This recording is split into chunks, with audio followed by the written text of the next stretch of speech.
सफ़र में धूप तो होगी ही, जो चल सको तो चलो, सभी हैं भीड़ में, तुम भी निकल सको तो चलो।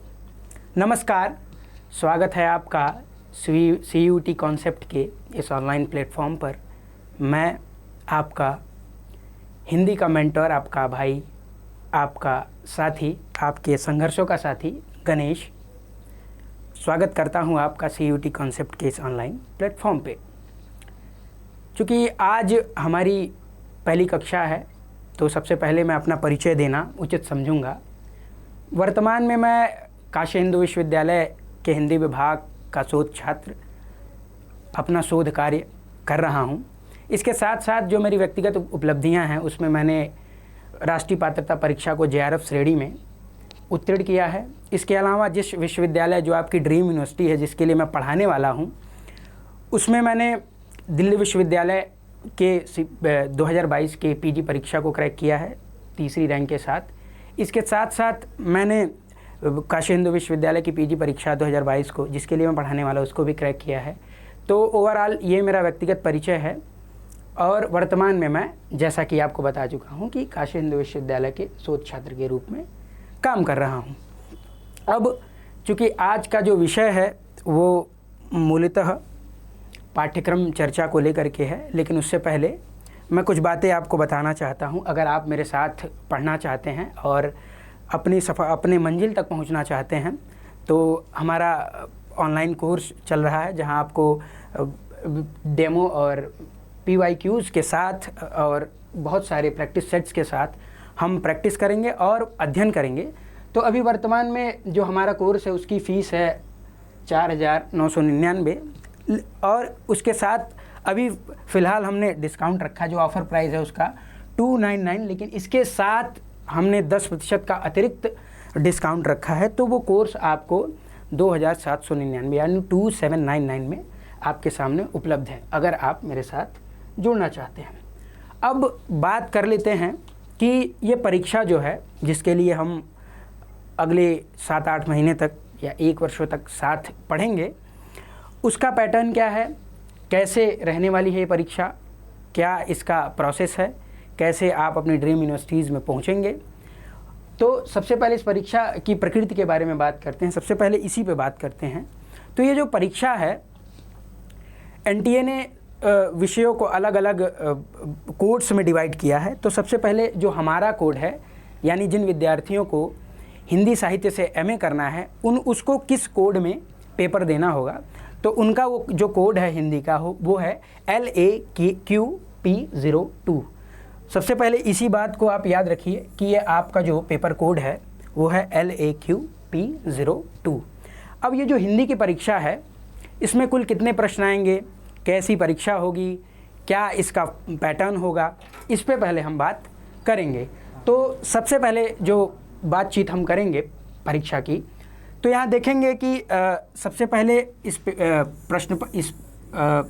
हिंदी साहित्य का जो पेपर है उसमें कुल 75 प्रश्न होंगे और आपको समय जो दिया जाएगा 90 मिनट का दिया जाएगा। तो जो समय है 90 मिनट का, उनमें आपको 75 प्रश्न हल करने हैं और उस 75 प्रश्न को हल करने में जो एक प्रश्न होगा वो कुल 4 अंक का होगा। यानी कि जो एक ठीक प्रश्न करने पर आपको 4 अंक मिलेंगे और यदि आपने एक नेगेटिव रिस्पांस किया, यानी आपने नकारात्मक उत्तर दिया, तो आपको -1 नंबर कट जाएंगे। यानी कि ये जो परीक्षा है इसमें नेगेटिव मार्किंग भी रखी गई है। तो पहली बात तो पेपर का पैटर्न कुल क्या होगा कि 75 प्रश्न होंगे, 90 मिनट का समय दिया जाएगा, कुल 300 अंक होंगे। आपने अगर नकारात्मक उत्तर दिया है तो आपके 1 अंक कटेंगे और एक सही उत्तर के आपको 4 अंक मिलेंगे। ये आपकी परीक्षा है मोटा मोटी। और यही बात यहाँ अंग्रेजी में यहाँ थोड़ा ब्रीफ में लिखी गई है। तो ये कुल परीक्षा का पैटर्न है। 75 प्रश्न है, 4 सही अंक मिलेंगे, एक प्रश्न 4 अंक के हैं और नेगेटिव मार्किंग के साथ। अब हम बात करते हैं कि NTA ने जो आपको सिलेबस दिया है, उसमें NTA ने केवल एक पेज में इस प्रकार से सिलेबस को डिज़ाइन किया है। ये NTA का सिलेबस है। आगे मैं इसकी विस्तार से चर्चा करूँगा। अभी फिलहाल इस सिलेबस को देखते हैं तो पहला जो पॉइंट है यहाँ पे कुल 7 बिंदुओं में एनटीए ने इसको डिवाइड किया है। तो पहला है हिंदी साहित्य का काल विभाजन और नामकरण।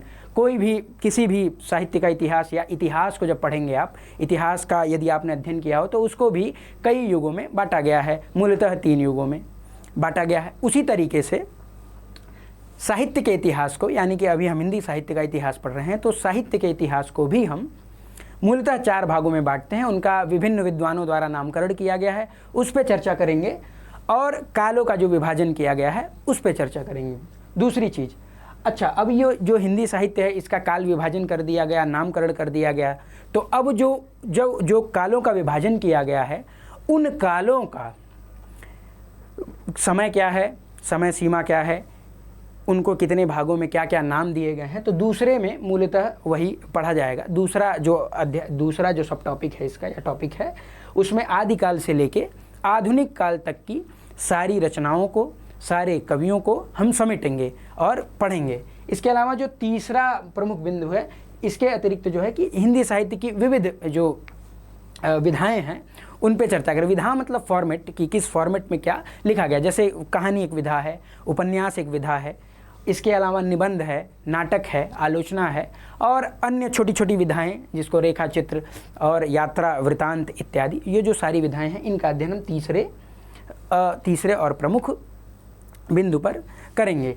चौथा जो सबसे कॉम्प्लिकेटेड लगता है विद्यार्थी को, वो है प्रयोजन मूलक।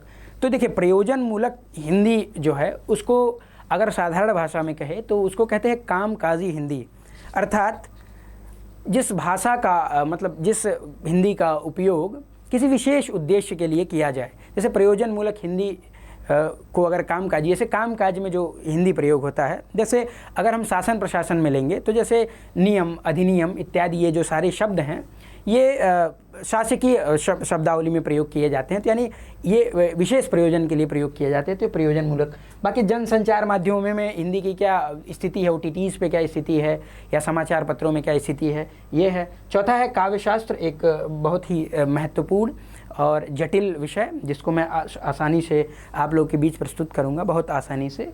तो इसमें जो 4 चीज़ें मुख्य हैं वो शब्द शक्ति हैं, काव्य हेतु, काव्य प्रयोजन एवं काव्य लक्षण। ये अभी आगे इस पर हम चर्चा करेंगे कि क्या होती हैं और क्या क्या चीज़ें हैं। इसके अलावा व्याकरण में 4 चीज़ें यहाँ दी गई हैं। इसमें पहला, हिंदी व्याकरण में 4 चीज़ें हैं, संधि है, समास है, काल है, वाक्य विन्यास है। ये 4 चीज़ें हैं, इन 4 चीज़ों पे हम आगे चर्चा। तो ये एनटीए ने इस प्रकार से सिलेबस को डिज़ाइन किया है, लेकिन इसको थोड़ा सा मैं आसान भाषा में आपके सामने प्रस्तुत करता हूँ। देखिए, पहला है आदिकाल। तो आदिकाल में मूलतः जिन चीज़ों को हमें देखना है वो है, सबसे पहले तो इसका समय देखेंगे। तो समय जो है आदिकाल का वो है 1050 से 1375 संवत। अब संवत से सन में आने के लिए 57 वर्ष घटाना पड़ेगा हमको, तो ये 1050 में 57 घटाएंगे तो समथिंग 943 के आसपास होगा। और इस 1375 से अगर 57 वर्ष घटाएंगे तो 18, यानी कि 943 से 1318 तक का जो समय है वो आदिकाल का समय है। तो जो आदिकाल का समय है, उस आदिकाल के समय के भीतर हम पहले उसका नामकरण जानेंगे, उसका परिचय, नामकरण, विभिन्न विद्वानों ने क्या क्या उसको नाम दिया। जैसे आचार्य शुक्ल ने आदिकाल को वीरगाथा काल कहा, कई विद्वानों ने इसको आदिकाल कहा, किसी ने इसको चारण काल कहा, किसी ने इसको सिद्ध और सामंत काल कहा। तो किसने क्या कहा, इसी पे चर्चा होगी कि किस विद्वान ने क्या कहा, क्यों कहा, तर्कों सहित बातचीत हम करेंगे। काल विभाजन, इसमें भी काल विभाजन का मतलब वही हो गया कि उनका अब उसके भीतर भी कुछ चीज़ें अलग अलग डिवाइड की गई हैं। जैसे उसी में जैसे किसी ने चारण काल कह दिया, संधि काल कह दिया, तो संधि काल कब से कब तक का है, चारण काल कब से कब तक का है। तो इन दोनों बिंदुओं पर हम इस पूरे के पूरे टॉपिक में देखेंगे। इसके अलावा आदिकाल का परिचय, कि आदिकाल क्या है, कैसे है, क्यों है, और आदिकाल के भीतर जो भिन्न भिन्न धाराएं चली, जो भिन्न भिन्न कवि चले, उनके विषय में हम जानेंगे। जैसे एक धारा सिद्धों की चली, एक जैनों की चली, एक नाथों की चली, फिर रासो साहित्य चला, और उसके बाद लौकिक साहित्य जिनमें हम मूलतः विद्यापति और अमीर खुसरो के नाम को जानते हैं। और इनमें भी सिद्धों में जैसे सरहपा का नाम अगर आपने सुना हो, जैनों में आपने शालिभद्र सूरी का नाम अगर सुना हो, स्वयंभू का नाम सुना हो आपने, या फिर पुष्पदंत का नाम सुना हो, नाथों में आपने गोरखनाथ का नाम तो अवश्य ही सुना होगा। इसके अलावा रासो साहित्य में आपने एक प्रमुख रासो साहित्य जिसका नाम पृथ्वीराज रासो है, उसका नाम सुना होगा। तो यही सारी चीज़ें। इसके अलावा लौकिक साहित्य में वही विद्यापति और अमीर खुसरो, इसके अलावा जो अन्य है, अन्य में वही जो आदिकालीन गद्य साहित्य है जिसमें कुवैल माला कहा है और राउरवेल है, इसके अलावा उक्ति व्यक्ति प्रकरण है, ये सारी चीज़ें हम इस आदिकाल के अंतर्गत पढ़ेंगे। तो ये आदिकाल हो गया। अब चूँकि हिंदी साहित्य का काल विभाजन मूलतः 4 भागों में किया गया है, इसलिए पहला ये था आदिकाल। अब दूसरा जो काल है वो है भक्तिकाल। अब भक्तिकाल एक बड़ा ही विस्तृत विषय है, और जो भक्तिकाल के पहले कवि या फिर भक्तिकाल का जो विभाजन है, भक्तिकाल को भी विभाजित किया है कई भागों में, तो उस विभाजन को भी हम पढ़ेंगे। जैसे मूलतः जो है भक्तिकाल को 4 भागों में बांटा गया है। संत काव्य, या उसी को ज्ञानाश्रयी शाखा कहा गया है। उसके बाद प्रेमाश्रयी शाखा जिसको सूफी काव्य कहा गया है, जिसमें मूल कवि के रूप में आते हैं जायसी, या फिर जो संत काव्य है जिसको ज्ञानाश्रयी शाखा कहा है आचार्य रामचंद्र शुक्ल ने, उसको उसमें मूलतः कबीर आते हैं। इसके अलावा प्रेमाश्रयी तो है, उसके विषय में तो मैंने बता दिया। इसके अलावा है कृष्ण भक्ति शाखा और राम भक्ति शाखा। कृष्ण भक्ति शाखा के प्रतिनिधि कवि के रूप में हमारे सामने सूरदास, और राम भक्ति शाखा के प्रतिनिधि कवि के रूप में हमारे सामने आते हैं तुलसीदास। तो ये चारों जो प्रमुख कवि हैं। इसके अलावा अन्य जो कवि हैं जैसे राम भक्ति शाखा में नाभादास हो गए, और इसके अलावा केशवदास इत्यादि ने भी राम भक्ति से रिलेटेड रचनाएं की हैं। तो ये जो मूल परिचय हो गया, ये भक्तिकाल का परिचय हो गया। इसके अलावा अब जो रीतिकाल है, इसके समय को लेकर के हम पहले देखते हैं। तो समय इसका है 1700 से 1900 संवत। ये याद रखें कि ये सारे काल विभाजन जो हैं आचार्य शुक्ल के हैं। जब हम क्लास करेंगे तो हम इस बात पे पूरा फोकस्ड रहेंगे कि हम कहाँ तक इन सब पूर्ण रूप से हम इस चीज़ को समझने का प्रयास करेंगे। तो क्योंकि रीतिकाल का जो काल विभाजन है, और रीतिकाल में सर्वाधिक प्रामाणिक जो व्यक्ति हैं वो आचार्य विश्वनाथ प्रसाद मिश्र हैं, उन्हीं के काल विभाजन को और उन्हीं के संपूर्ण रीतिकालीन अध्ययन को हम यहाँ पढ़ते हैं। तो सबसे पहले हम रीतिकाल का परिचय पढ़ेंगे कि रीतिकाल है क्या, रीतिकाल में क्या क्या हुआ था, रीतिकाल की प्रवृत्तियाँ क्या हैं, रीतिकाल के प्रमुख छंद क्या हैं, ये सब रीतिकाल के में हम पढ़ेंगे, यानी परिचय में। इसके अलावा रीतिकाल को 3 प्रमुख भागों में बांटा गया है, जिसमें सबसे पहला है रीतिबद्ध, फिर है रीति सिद्ध, फिर है रीति मुक्त। तो जो रीतिबद्ध है यानी कि रीति की परंपरा से जो बद्ध थे, जिसमें मूल रूप से केशवदास, चिंतामणि, मतिराम, कुलपति मिश्र, देव, भूषण, भिखारी इत्यादि आते हैं, भिखारीदास इत्यादि आते हैं। इसके अलावा रीति सिद्ध है। तो रीति सिद्ध वो हैं जो रीतिबद्ध भी हैं, उससे मुक्त भी हैं। तो रीति सिद्ध मतलब जो सिद्ध कर सकते थे रीति की परंपरा को, जो रीति से बद्ध होते हुए भी रीति से मुक्त थे, तो उनको रीति सिद्ध कहा गया। जो लक्ष्य ग्रंथ लिखते थे, वो लक्ष्य और लक्षण ग्रंथ क्या होता है, इस पर हम बाद में अपनी कक्षाओं में चर्चा करेंगे। लेकिन जो रीति सिद्ध कवि हैं उनमें मूल रूप से एक कवि का नाम आपने सुना होगा, बिहारी। इसके अलावा भी अन्य कवि में सेनापति भी आ जाते हैं।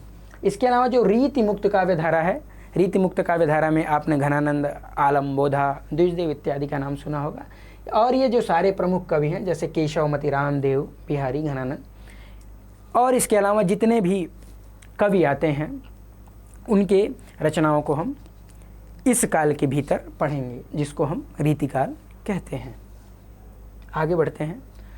अब जो सबसे बड़ा खंड है जिनमें और जिस पे सबसे ज़्यादा को सब टॉपिक्स में डिवाइड भी किया गया है, मतलब छोटी छोटी धाराएं, इसमें बहुत सारी धाराएं चली, वो था आधुनिक काल। अच्छा, आधुनिक काल संवत 1900 से अब तक चल रहा है, माना अब तक यानी अद्यतन आज तक 2025 तक। तो संवत 1900 को अगर देखेंगे तो करीब 1843, या हम मोटा मोटी मानते हैं 1850। तो 1850 से लेके 2025 तक जो भी काल चल रहा है वो आधुनिक काल के भीतर ही आएगा। अच्छा, आधुनिक काल के भीतर भी सेम चीज़ें ही हमको पढ़नी है कि आधुनिक काल क्या है, आधुनिक काल की प्रवृत्तियाँ क्या थी, या आधुनिक काल में किन किन चीज़ों का विकास हुआ, क्या था, उसी के क्रम में खड़ी बोली का विकास हुआ, जिसमें हम बातचीत कर रहे हैं, या जो चीज़ जिसके साहित्य के विषय में हम पढ़ रहे हैं, मूलतः खड़ी बोली का ही साहित्य पढ़ते हैं हम। लेकिन अब चूँकि खड़ी बोली का विकास कैसे हुआ, खड़ी बोली के विकास में इंशाअल्लाह खान, सदा सुखलाल, लल्लू लाल और सदल मिश्र का क्या योगदान रहा, ये फोर्ट विलियम कॉलेज नाम की संस्था क्या थी, फोर्ट विलियम कॉलेज की नाम की संस्था क्या थी, जिसकी स्थापना 1810 के आसपास हुई थी, 1800 के, माफ़ करिएगा, 1800 के आसपास। और भारतेंदु उसके बाद जो 1850 से 1868 के बीच का समय है, उसको भारतेंदु पूर्व युग कहते हैं। और इसका परिचय और इसमें जो प्रमुख कवि आते हैं उनकी, जिसमें प्रमुख कवि और लेखक जिनको हम कहते हैं, इनके विषय में हम पढ़ेंगे। इसके अलावा भारतेंदु युग, जिसके प्रतिनिधि कवि भारतेंदु हरिश्चंद्र हैं, और द्विवेदी युग, द्विवेदी युग का परिचय, द्विवेदी युग में किसको केंद्र में रखकर द्विवेदी युग नाम दिया गया, ये सारी बातें हम द्विवेदी युग में पढ़ेंगे। इसके अलावा छायावाद क्या है, छायावाद के प्रमुख कवि क्या हैं, छायावाद बृहत्त्रयी क्या है, छायावाद लघुत्रयी क्या है, ये सारी बातें हम छायावाद के भीतर पढ़ेंगे। इसके अलावा छायावादोत्तर युग, मतलब छायावाद के बाद कौन सा युग आया, तो छायावादोत्तर युग को दो प्रमुख कालों में विभाजित किया गया है। मतलब दो प्रमुख कालों क्या कि दो प्रमुख प्रवृत्तियों में विभाजित किया गया है, जिसमें प्रेम और मस्ती का काव्य, जिसमें एक व्यक्ति का नाम बहुत प्रसिद्ध है, वो है हरिवंश राय बच्चन। और राष्ट्रीय सांस्कृतिक काव्यधारा में अगर एक व्यक्ति का नाम याद रखना है तो उसमें है माखनलाल चतुर्वेदी और रामधारी सिंह दिनकर। इसके अलावा प्रगतिवादी परिचय में आपके सामने हैं ही केदारनाथ अग्रवाल हैं, नागार्जुन है, शिवमंगल सिंह सुमन और त्रिलोचन, वासुदेव सिंह त्रिलोचन। तो प्रगतिवाद है। इन सारी प्रवृत्तियों का हम अध्ययन अपनी कक्षाओं में विस्तृत रूप में करेंगे, सारे विषयों को खोल के और अच्छे से हम पढ़ेंगे। इसके अलावा प्रयोगवाद है, और प्रयोगवाद में जो तार सप्तक आए उनके विषय में, जो तार सप्तक का मतलब कि 7 कवियों का एक समूह था, और उसका उसमें उन सब का जो संपादन है वो अज्ञेय ने किया है। तो पहला तार सप्तक कब आया, दूसरा कब आया, तीसरा कब आया, चौथा कब आया, ये सारे तार सप्तकों के विषय में हम अपनी इस यात्रा में पढ़ेंगे। इसके अलावा प्रपद्यवाद या नकेनवाद, ये बीच की 1956 के आसपास का एक काव्य आंदोलन है, जो नई दूसरे तार सप्तक के बाद और तीसरे तार सप्तक से पहले आई, जिसमें नकेन न का मतलब है नलिन विलोचन शर्मा, केसरी कुमार और नरेश, ये 3 व्यक्तियों ने इस संस्था को शुरू किया। ये एक वाद था जिसके बाद में अज्ञेय ने बड़ी आलोचना की, ये कक्षाओं में हम पढ़ेंगे। उसके बाद नई कविता आती है। नई कविता में जो प्रमुख कवि हैं वो हैं अज्ञेय, मुक्तिबोध, शमशेर बहादुर सिंह हैं। ये शमशेर बहादुर सिंह इधर होंगे, तो ये शमशेर बहादुर सिंह, धर्मवीर भारती,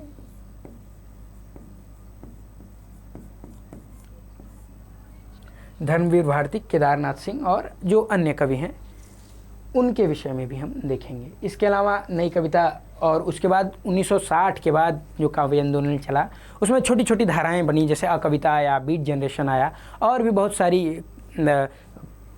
सारे विभागों में बटा। 1960 के बाद छोटे काव्य आंदोलन आए, जिनमें बहुत सारे कवियों ने अलग अलग रचनाएं की। मूलतः 60 के बाद कोई काव्य आंदोलन विद्वानों ने स्वीकार नहीं किया है, उसको अब समकालीन ही मान लेते हैं, और जिसमें आपने सुदामा पांडे धूमिल का नाम सुना होगा, और भी बहुत सारे कवि, राजकमल चौधरी, मंगलेश डबराल, कैलाश वाजपेयी, उसके बाद रामदर्श मिश्र, बहुत सारे ऐसे रचनाकार हैं। नवगीत विधा, एक नई विधा आई, नवगीत विधा, जिसमें आपने नवगीत क्या होता है, और इसमें माहेश्वर तिवारी यहीं काशी के ही विद्वान हैं, और इसके अलावा गोपाल दास नीरज हैं, राजेंद्र प्रसाद सिंह हैं। ये सारे नवगीत आंदोलनों से जुड़े हुए व्यक्ति थे। क्या होता है नवगीत, क्या है इसकी प्रवृत्तियाँ, ये हम आगे पढ़ेंगे। अभी तो हम केवल पाठ्यक्रम पे चर्चा कर रहे हैं। इसके अलावा गज़ल है। गज़ल क्या होता है, उर्दू के, हालांकि ये तो उर्दू का, हिंदी गज़ल, तो हिंदी गज़ल क्या है, इस पे भी हम आगे चर्चा करेंगे। किसी एक व्यक्ति का नाम यदि याद रखना हिंदी गज़लों में, तो वो है दुष्यंत कुमार। इसके अलावा हिंदी की प्रमुख कवित्रियाँ कौन सी हैं, मतलब वे महिला कवित्रियाँ जिन्होंने अपनी कविताओं से समाज को एक नई दिशा दी, उनके विषय में पढ़ेंगे। प्रमुख कवित्रियाँ जैसे अनामिका हैं, और भी बहुत सारी कवित्रियाँ हैं, उषा प्रियमदा हैं, और बहुत सारी ऐसी कविताएं। इसके बाद जो दलित कवि हैं, जिसमें हीरा डोम हैं, और उसके बाद के ओम प्रकाश वाल्मीकि, सौरभ सिंह बेचैन और जयप्रकाश करदम जैसे प्रमुख जो हिंदी के कवि हैं उनके विषय में हम आगे अध्ययन करेंगे। इसके अलावा अब जो अन्य गद्य विधाओं में हम घुसते हैं तो फिर अन्य गद्य विधाओं में उपन्यास है, उपन्यास क्या होता है। उसके बाद प्रमुख उपन्यासकार, जैसे प्रमुख उपन्यासकारों में आपके प्रेमचंद हैं, तो जयशंकर प्रसाद, हजारी प्रसाद द्विवेदी भी है, नवललाल वर्मा है, बहुत सारे ऐसे हैं, यशपाल हैं, राहुल सांकृत्यायन हैं, अज्ञेय हैं, जैनेन्द्र कुमार हैं, और ऐसे सैकड़ों लेखक जो उपन्यास लिखते हैं और उसकी अलग अलग धाराएं, जैसे प्रगतिवादी धाराएं हैं, आंचलिक उपन्यास हैं, मनोविश्लेषणवादी उपन्यासकार हैं। तो सारे विषयों को हम अलग अलग इसी उपन्यास में पढ़ेंगे। इसके अलावा नाटक भी उसी प्रकार का है कि प्रमुख नाटककार कौन है। जैसे आपने कम से कम जयशंकर प्रसाद का नाम तो सुना होगा, भारतेंदु का नाटक अपने स्कूली समय में ज़रूर खेला होगा, जो वो नाटक है क्या कहते हैं, अंधेर नगरी। तो अंधेर नगरी का विद्यालय परिचय और उसका जो रंगमंच पे क्या वो खेला गया है। तो प्रमुख नाटककार ऐसे हैं। तो और कहानियों में आपने कहानियाँ तो पढ़ी ही होंगी, प्रमुख कहानीकार उसमें भी प्रेमचंद, जयशंकर प्रसाद इत्यादि आते हैं। और इसके अलावा हिंदी निबंधों में आपने आचार्य शुक्ल के एक आध निबंध तो ज़रूर ही पढ़े होंगे। जैसे कक्षा 10 में अगर आप यूपी बोर्ड में होंगे तो बात नामक उनका निबंध था। इसके अलावा आपने अन्य निबंधकारों को पढ़ेंगे कि अन्य निबंधकार कौन है, जैसे उनके समकालीन या उनसे पहले के जितने निबंधकार हैं उनको इस पूरे खंड में यानी निबंध में पढ़ेंगे। आलोचना में वही प्रमुख आलोचक जिन्होंने आलोचनाएं की हैं, इसमें भी मुख्य रूप से आचार्य शुक्ल आते हैं, आचार्य हजारी प्रसाद द्विवेदी आते हैं, और भी बहुत सारे आलोचक आते हैं जिनके विषय में हम आगे की कक्षाओं में विस्तृत रूप से पढ़ेंगे। इसके अलावा कथेतर गद्य विधाओं में जो है, कथेतर गद्य विधाएँ क्या है, कथेतर गद्य क्या है, मतलब इनके अतिरिक्त जो है उसमें एक आत्मकथा है, जीवनी है। हाँ, अब दूसरे के विषय में लिखना यानी दूसरे के आत्मपरिचय को लिखना ये जीवनी है, अपने विषय में लिखना आत्मकथा है। यात्रा वृत्तांत, यात्रा का अध्ययन, यात्रा में गए हैं और यात्रा के विषय में लिख रहे हैं, यात्रा वृत्तांत। रेखा चित्र किसी छोटे विषय, मतलब रेखा चित्र और ये जीवनी में थोड़ा सा अंतर है, ये किसी और संस्मरण है, रिपोर्ट लेखन, पत्र लेखन है, साक्षात्कार और डायरी। ये सारी की सारी जो विधाएं हैं ये अन्य गद्य विधाओं में आते हैं। इसके अलावा हिंदी की पत्रकारिता यानी जो भारतेंदु पूर्व युगीन जिसमें उदत मातंड जो 1826 का समाचार पत्र है, उसके बाद से आज तक जितने भी समाचार पत्र हिंदी में निकले हैं उन सब के विषय में अध्ययन करेंगे। पुरस्कार और सम्मान, जैसे आपने साहित्य अकादमी का नाम सुना होगा, व्यास सम्मान का नाम सुना होगा, सरस्वती सम्मान, ज्ञानपीठ सम्मान इत्यादि के विषय में यहाँ हम पढ़ेंगे। उसके बाद विश्व हिंदी सम्मेलन, हिंदी के विकास के लिए जो सम्मेलन होते हैं उनके विषय में पढ़ेंगे। इसके अलावा सभाएं और संस्थाएं, जैसे सभा में यहीं भी काशी में ही है काशी नागरी प्रचारणी सभा या फिर जो भी सम्मेलन हुए उनके विषय में हम पढ़ेंगे और उनके संस्थापक जो रहे हैं। इसके अलावा एक खंड जो है भाषा का खंड है, और वो जो भाषा का खंड है उस भाषा के खंड को हम विस्तृत रूप में पढ़ेंगे। तो भाषा के खंड में कि भाषा, पहली बात तो विश्व में कितने भाषा परिवार हैं, तो आमतौर पे 3000 के आसपास भाषाएं मानी गई हैं। उसका भौगोलिक विभाजन 4 प्रकार से किया गया है, जिसमें हमारे 4 प्रकार के भौगोलिक विभाजनों में 18 भाषाएं मुख्य रूप से पाई जाती हैं, और उन्हीं भाषाओं में एक भारोपीय भाषा परिवार है और उसी में से हमारी हिंदी आती है। तो उसका जो ऐतिहासिक आधार है, भौगोलिक आधार है, ये पढ़ेंगे। इसके अलावा हिंदी का भाषिक स्वरूप क्या है, और इसी में स्वनिम व्यवस्था यानी कि ध्वनि की व्यवस्था क्या, ध्वनि की व्यवस्था पढ़ेंगे। लघु स्वर, ह्रस्व स्वर क्या होता है, गुरु स्वर जिसको कहते हैं। इसके अलावा जो व्यंजनों में होता है, महाप्राण, अल्पप्राण, स्पर्श संघर्षी क्या होता है, पार्श्विक व्यंजन क्या होता है, अंतस्थ व्यंजन क्या होता है, इन सारी चीज़ों के विषय में हम यहाँ पढ़ेंगे। इसके अलावा मानक व्याकरण व्यवस्था, वही जो जिसमें हम संज्ञा, सर्वनाम, विशेषण इत्यादि को पढ़ते हैं, और उसके आगे की जो बात होगी उसको देखेंगे हम। इसके अलावा हिंदी भाषा के प्रयोग का विविध रूप क्या है, कि राजभाषा क्या है, राजकाज की भाषा, राजभाषा, या फिर राष्ट्रभाषा क्या है, क्या हिंदी हमारी राष्ट्रभाषा है, इस पे भी हम चर्चा करेंगे। संपर्क भाषा क्या होती है संपर्क भाषा क्या होती है, मूलतः 2 भाषाओं को जो जोड़ने का, हिंदी भाषा जो 2 भाषी क्षेत्रों को जोड़ने का काम करें। वास्तव में हिंदी अभी वर्तमान में संपर्क भाषा के रूप में काम कर रही है। उसके बाद इसमें भाषा का विस्तार, हिंदी भाषा का विस्तार कहाँ तक है, टेलीविज़न के माध्यम से कहाँ तक पहुँच रहे हैं, सूचना के माध्यम से कहाँ तक हम पहुँचे हैं, इस पर बातचीत होगी। और इसके अलावा ये जो प्रयोजन मूलक हिंदी है, प्रयोजन मूलक हिंदी के विविध रूप। यानी प्रयोजन मूलक हिंदी क्या है, या मूलतः कामकाजी जो भाषा है उसको प्रयोजन मूलक कहते हैं। जैसे शासन में जो टेक्निकल, ऐसे अगर एक शब्द में तो टेक्निकल वर्ड्स जो होते हैं उसको हम प्रयोजन मूलक हिंदी कह सकते हैं। जैसे शासन और प्रशासन में प्रयोग होता है नियम, अधिनियम, प्रावधान इत्यादि। विज्ञान में संकरण, एक्सरे इत्यादि ऐसे शब्द। या फिर विधि में जैसे न्यायाधीश, न्यायमूर्ति, वादी, प्रतिवादी। या फिर और अगर देखेंगे पत्रकारिता के क्षेत्र में तो संपादन, संग्रह, ब्लॉग इत्यादि ऐसे शब्द जो हैं वो मानक हिंदी के रूप हैं और इनका प्रयोग जो है प्रशासकीय शब्दावली में किया जाता है, अर्थशास्त्र में भी किया जाता है। इसके अलावा जनसंचार माध्यमों में कि जो संचार के माध्यम है, मैंने पहले भी कहा कि जनसंचार माध्यमों में हिंदी का क्या रूप है या हिंदी का क्या रोल है, इस पे जैसे OTTs और टीवी, टेलीविज़न वगैरह पे, या फिर अन्य जो काम करने वाली संस्थाएं हैं जनसंचार के लिए, अखबार भी इसमें मूल रूप से आ सकता है। तो वही सारी, इन्हीं सारी चीज़ों के विषय में हम बातचीत करेंगे। इसके आगे अगर हम बढ़ेंगे तो काव्य शास्त्र पे हम चर्चा करते हैं। तो काव्य शास्त्र में मूलतः हमको जो हमारे सिलेबस में है वो है केवल ये चीज़ें हैं, काव्य लक्षण, काव्य हेतु और काव्य प्रयोजन। इसके अलावा एक है शब्द शक्ति। ये 4 चीज़ें जो हैं काव्य शास्त्र में हमें पढ़नी हैं, लेकिन हम किसी भी चीज़ को छोड़ के नहीं चलेंगे। तो हम पहले काव्य शास्त्र का सामान्य परिचय देखेंगे। भारतीय काव्य शास्त्र क्या है, भारतीय काव्य शास्त्र की शुरुआत कब हुई, भारतीय काव्य शास्त्र के विद्वान कौन हैं, भारतीय काव्य शास्त्र में आचार्य कौन थे, और फिर इसके बाद पाश्चात्य काव्य शास्त्र, प्रमुख पाश्चात्य काव्य शास्त्री कौन है और पाश्चात्य काव्य शास्त्र क्या है। इन सारे विषयों को हम ध्यान से देखेंगे। तो चूँकि भारतीय काव्य शास्त्र हमारा विषय है, तो इनमें जो 3 चीज़ें हमें पढ़नी है वो है काव्य लक्षण, काव्य हेतु और काव्य प्रयोजन। काव्य लक्षण का मूल मतलब होता है काव्य की परिभाषा, कि काव्य की परिभाषा क्या है, ये काव्य लक्षण है। जैसे भामह की परिभाषा है, जैसे भामह और फिर या फिर जगन्नाथ और बहुत सारे विद्वानों ने काव्य की परिभाषा दी। जैसे जगन्नाथ की परिभाषा है वाक्यम रसात्मकम काव्यम। तो ये सारी परिभाषाएं हमको पढ़नी हैं। तो काव्य लक्षण का मतलब होता है मूलतः परिभाषा से।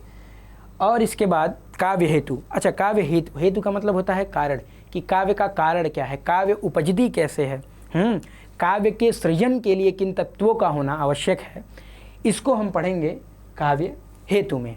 और इसके बाद है काव्य प्रयोजन, मतलब काव्य का उद्देश्य क्यों कर रहे हैं काव्य, क्यों काव्य की रचना कर रहे हैं। तो कई विद्वानों ने इसको अलग अलग, जिन विद्वानों ने इसको जिस रूपों में व्यक्त किया है उसी रूप में हम पढ़ेंगे। जैसे मैथिली षडगुप्त ने कहा केवल मनोरंजन न कवि का कर्म होना चाहिए, उसमें उचित उपदेश का भी मर्म होना चाहिए। तो मनोरंजन ही केवल काव्य का उद्देश्य नहीं होना चाहिए। या फिर आचार्य हजारी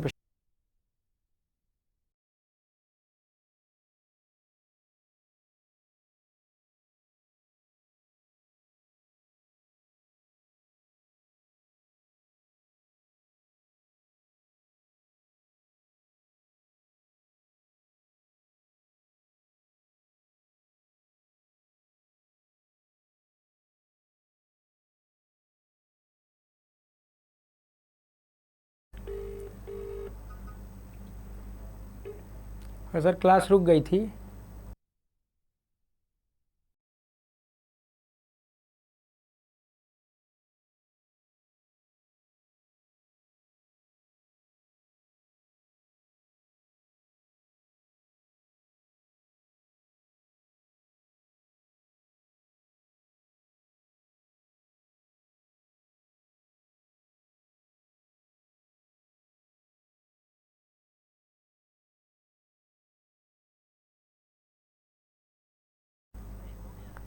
यहाँ सामने वहाँ मेमोरी, नो मेमोरी कार्ड लिख रहा है कैमरे में, बाकी ठीक है सर। तो हम इसी विषय पे चर्चा कर रहे थे। तो जो ये है काव्य लक्षण जो है, काव्य हेतु है, काव्य प्रयोजन है। तो काव्य प्रयोजन का मतलब काव्य के उद्देश्य से है। इसके अलावा बहुत सारे संप्रदाय हैं, संप्रदाय अलग अलग विद्वानों ने अपना अलग अलग संप्रदाय चलाया, अपनी अलग अलग कम्युनिटीज़ चलाई। तो उसके विषय में हम पढ़ेंगे, जैसे रस संप्रदाय भरत मुनि का, अलंकार संप्रदाय भामा का है, ध्वनि संप्रदाय आनंदवर्धन का है, रीति संप्रदाय वामन का है, वक्रोक्ति कुंतक का और औचित्य क्षेमेंद्र का। तो ये 6 संप्रदाय जो हैं इनके विषय में भी हम विस्तार से पढ़ेंगे अपनी कक्षाओं में। ये जो काव्यशास्त्र का हिस्सा है इन्हीं के भीतर हम इन सारी चीज़ों को लेंगे।